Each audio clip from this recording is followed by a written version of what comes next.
VAG ऑडिओजमध्ये मी वैशाली तुमचं स्वागत करते. घेऊन आली आहे गुंतण्या आतुर फिरुनीचा पुढचा भाग सुरू करण्याआधी प्लीज माझ्या चॅनलला सबस्क्राईब करून घ्या आणि आधीचे पाठ ऐकले असल्याची खात्री करून घ्या. चला सुरुवात करते. गुंतण्या आतुर फिरुनी भाग 58. तो पटकन तिच्या दिशेने वळला. तोपर्यंत तर ती त्याच्या मागेही आलेली. Oh my God Parnika, it's mean you did this. I can't believe यार, कसली सुंदर दिसते आहेस तू या ड्रेसमध्ये. तो तिच्या भोवती फिरत म्हणाला. थँक्यू केतन. मग काय, माझ्या नवऱ्याने माझ्यासाठी इतक्या प्रेमाने आणलेला हा ड्रेस, मग असा कसा वेस्ट घालणार होते मी. बरं चला आता बाजूला व्हा बरं, मला आवरू द्या. समोर आलेल्या केसांना पाठीमागे टाकत ती म्हणाली. हे पर्नी, 1 मिनिट नाही यार, मला बघू तर दे तुला. तो तिला स्वतःकडे वळवत म्हणाला. यार ऑसम. तिला नखशिखांत न्याहाळून त्याची नजर आता तिच्या चेहऱ्यावर आली. तो तिला अगदीच वेड्यासारखा पाहत राहिलेला. पर्नी, दिस टाइम यू वोन माय हार्ट यार. यार राहू दे ना पार्टी, चल आपण दोघंच कुठंतरी दूर जाऊया. तो तिला जवळ ओढत म्हणाला. ओ काही काय, वेड लागलंय का तुम्हाला. नाही यार, मला जायचंय हा पार्टीला. असं नाही चालणार, मी कधीच गेली नाहीये पार्टीला, प्लीज ना. ती लाडाने आग्रह करत म्हणाली. ओके बट यार पर्नी, मला नाही वाटत यार माझी नजर आज तुझ्यावरून हटेल. तो उत्कटपणे आणखी तिच्या जवळ येत म्हणाला. आणि मला ती हटायलाही नकोय, कळलं ना. ती अगदीच हळू आवाजात त्याच्या नजरेत नजर घालून म्हणाली. ती त्याच्या अगदी जवळ होती आणि तोही अजीबशा ओढीने तिच्या जवळ निघालेला, अगदी तिच्या ओठांपर्यंत पोहोचलेला. त्याच्या श्वासांमध्ये खळबळ सुरू झालेली आणि भलत्याच इच्छेने त्याचं मन विचलित होऊ लागलेलं. पण एवढा तिने त्याला किंचित जोर देऊन ढकललं. केतन, आत्ता नाही, आधी आवरू द्या ना, लेट होतोय. काय यार पर्नी, एकताच नाही यार. तो तिला न सोडता आणखीन जवळ खेचत म्हणत होता आणि ती मात्र स्वतःला वाचवत त्याच्यापासून चेहरा दूर नेत हसत होती. हो केतन, पण घड्याळात बघा तरी किती वाजलेत, म्हणून म्हणते. तुम्ही इथे बसा बघू. एकदम शांत बसायचं हा. मी पार्टीसाठी खूप एक्साइटेड आहे हा केतन, कारण मी माझ्या आयुष्यात पहिल्यांदा तुमच्यासोबत पार्टी अटेंड करणार आहे. I am so much happy. आता गुड बॉय सारखं इथं शांत बसायचं आहे हा. तिने त्याला जबरदस्तीने बेडवर बसवलं आणि ती तिचं आवरू लागली. तिच्या अशा लटक्या रागापुढे अगदी बांधल्यासारखा तो तिथेच बेडवर बसला. जरी मनातली सुप्त इच्छा त्याला शांत बसू देत नव्हती, पण तरीही तो मात्र तिला पाहतच राहिलेला. माझी बायको म्हणून आज जो काही तिचा अभिमान वाटत होता त्याला, की बस. कारण आत्तापर्यंत ती जे बोलते ते सगळं तिने तिच्या हर कृतीतून दाखवून दिलेलं. तिने खऱ्या अर्थाने त्याला जिंकलेलं. आताही ती त्याच्या समोर तयार होत होती. ती आपली आरशात पाहून काजळ, लिपस्टिक आणि फाउंडेशन असं एका पाठोपाठ लावत होती आणि तो तिचं जे काही करायचं चाललंय ते सगळं निरीक्षण करण्यात हरवलेला. तिचे ते तयार होणं पाहून त्याची तिच्यावरून नजर हटायलाच तयार नव्हती.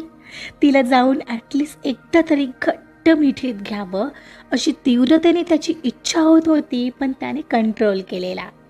एक क्षणाला तिचं सगळं आवरून झालं आणि तिनं रेड कलरचाच ग्लिटर असलेला तिथंच ठेवलेला पाऊच हातात घेतला आणि तिनं एक वार तिचं रूप आरशात न्याहाळलं, मगच त्याच्याकडे वळली.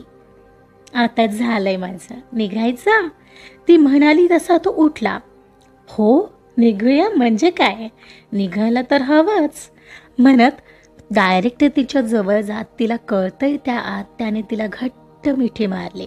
त्याच्या त्या अचानकच्या मिठीने तिच्याही रोमरोमात शहारा जाणवलेला. आता सोडेल मग सोडेल, पण तो तिला सोडतच नव्हता.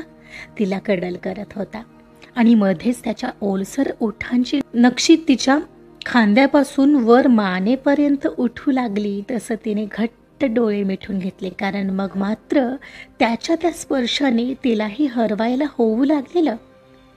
केतन, पार्टीला उशीर होतोय, विसरत आहात तुम्ही. तिने त्याला थोडं जबरदस्तीने बाजूला केलं आणि हसत म्हणाली. तेव्हा तिच्या डोळ्यात पाणी भरलेलं. अरे हो, पार्टीला जायचंय नाही का? कशाला?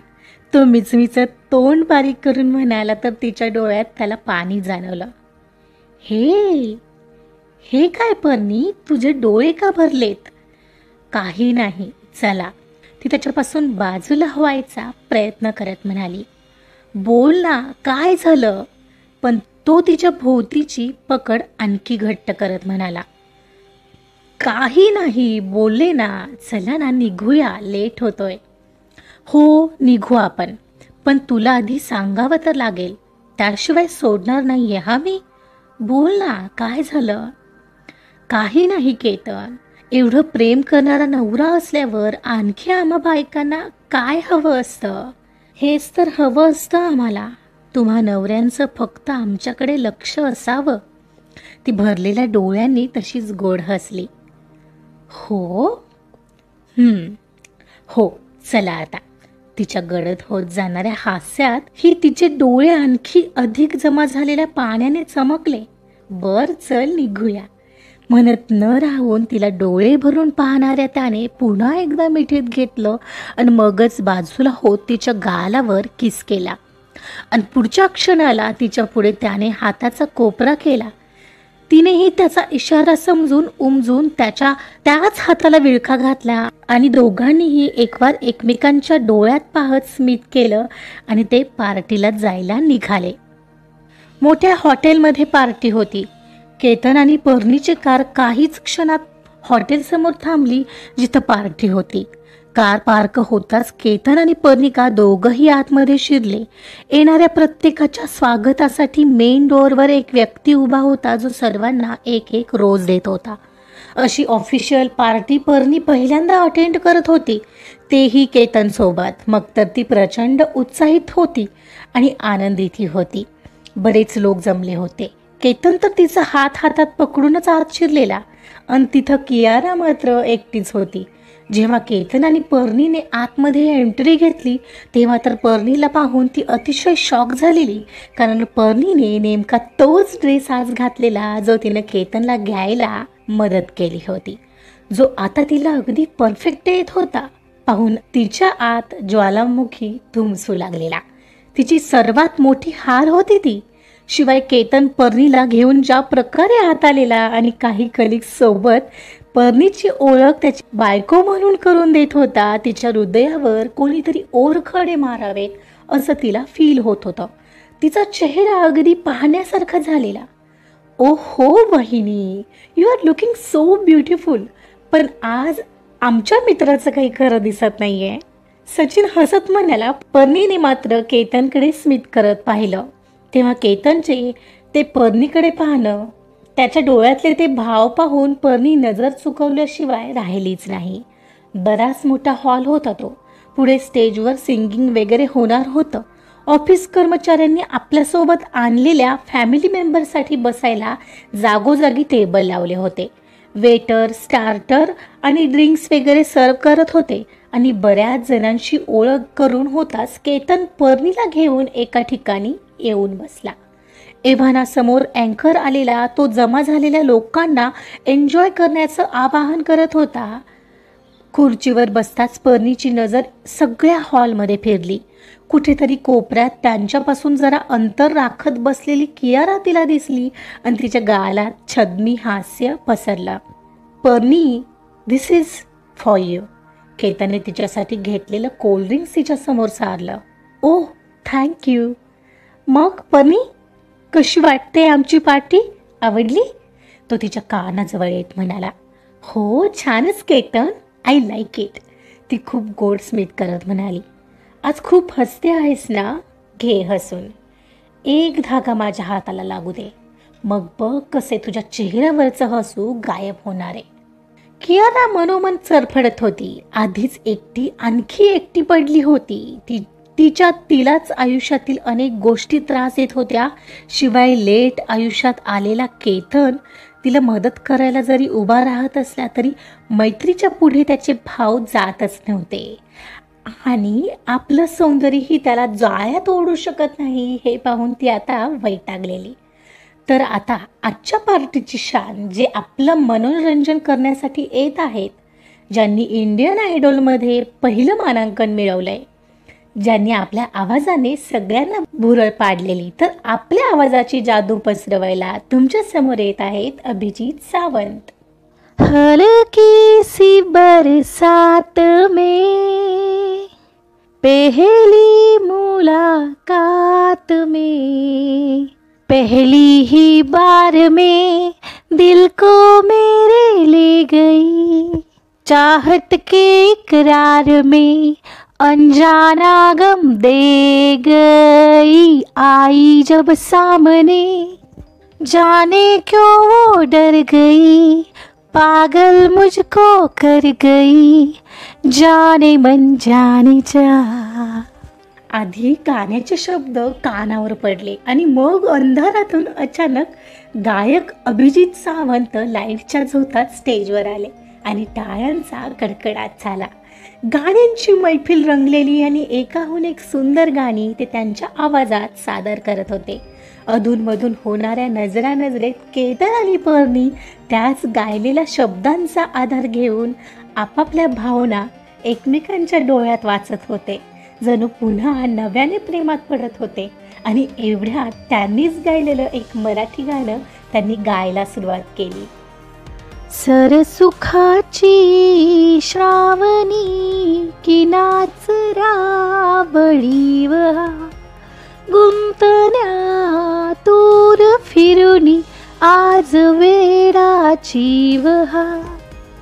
केतन पर्णीला पाहत होता आणि त्या मंद आणि सुंदर लाइटिंगमध्ये पर्णीचं ते खुललेलं रूप पाहतच राहिलेला. कानावर शब्द पडतच होते. बावऱ्या माझ्या मनाचे उलगडे ना वागणे, उसवणे होते खरे की हे नव्याने गुंतणे. हो बावऱ्या माझ्या मनाचे उलगडे ना वागणे, उसवणे होते खरे की हे नव्याने गुंतणे. वाटतो आता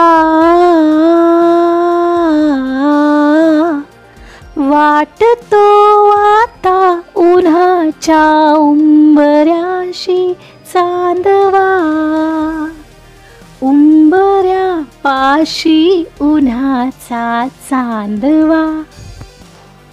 तिचं लक्ष गाणाऱ्या अभिजीत सावंतकडे होतं, जी गाणं एन्जॉय करत होती. जेव्हा एकटक तिलाच पाहणाऱ्या केतनकडे तिचं लक्ष गेलं. काय झालं? तिने भुवया उंचावत त्याला खुणावलं. काही नाही, नकारार्थी मान हलवत त्याने फक्त गोड स्मित केला. पार्टी छान चालू होती. एवढ्यात पर्णिका केतनला म्हणाली, केतन वॉशरूमला जायचंय मला, कुठं असेल? चल मी येतो सोबत. अहो मी जाईन, तुम्ही बसा ना, मी पाहते. नक्की? हो केतन, आलेच. त्याला डोळे मिचकावून ती तिथून बाहेर आली आणि ती विचारत विचारत वॉशरूमच्या इथं पोहोचली. फ्रेश होऊन बाहेर आलीच असेल एवढ्यात तिथून सचिन निघालेला. तिला एकटीला पाहून त्याने तिला आवाज दिला, वहिनी बरं झालं मला इथं भेटलात, तुमच्याशी जरा बोलायचंय. केतन कुठे आहे? केतन ते आतमध्ये आहेत. ओके मग ठीक आहे. काही नाही वहिनी, मी तिची माहिती काढली आहे. तिच्या आईवडिलांबद्दल काही कळलं नाही आहे, कारण इथं जिथं राहते तिथं सध्या तरी ती एकटीच राहते. ती सहसा बाहेर दिसत नाही, त्यामुळे आजूबाजूला राहणाऱ्या लोकांनाही तिच्याबद्दल फारसं माहिती नाही आहे. हो, पण काही दिवसांपूर्वी एक माणूस तिच्या सोबत राहायला आलेला आणि नंतर तो गेला. आता तो तिचा बॉयफ्रेंड आहे का भाऊ काही समजायला मार्ग नाही आहे. म्हणजे शेजारचे लोक तरी असंच सांगत आहेत. ओ इट्स ओके, सचिन भाऊजी, थँक्यू. माझ्यासाठी एवढी माहिती काढलीत. बाकीचं पाहते मी, मला काही माहिती मिळते का. हो ठीक आहे, मलाही सध्या तरी एवढंच कळलं आहे. मीही ट्राय करतोच आहे. मला कळलं की सांगतो. ओके. तसंही काही दिवसांपासून इतकी शांत कशी आहे ही बया ते काही कळत नाही आहे. असो, माझं लक्ष आहेच. चला येतो. हो म्हणत पर्णीही तिथून पटकन निघून आली. पण तिथेच आडोशाला उभ्या असणाऱ्या कियाराने दोघांना बोलताना आणि भेटताना पाहिलेलं. त्या दोघांचं बोलणं तिच्याबद्दल चालेलं हे अर्थात तिला कळलं होतं.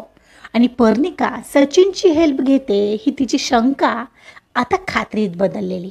आणि हे कळाल्याने काहीतरी मोठे फासे मिळाल्यासारखी ती आनंदित झाली आणि तिच्या डोक्यात शैतानी डावपेच नाचू लागले. ये होईना बात पर्णी, तू तर माझं काम सोपं केलंस.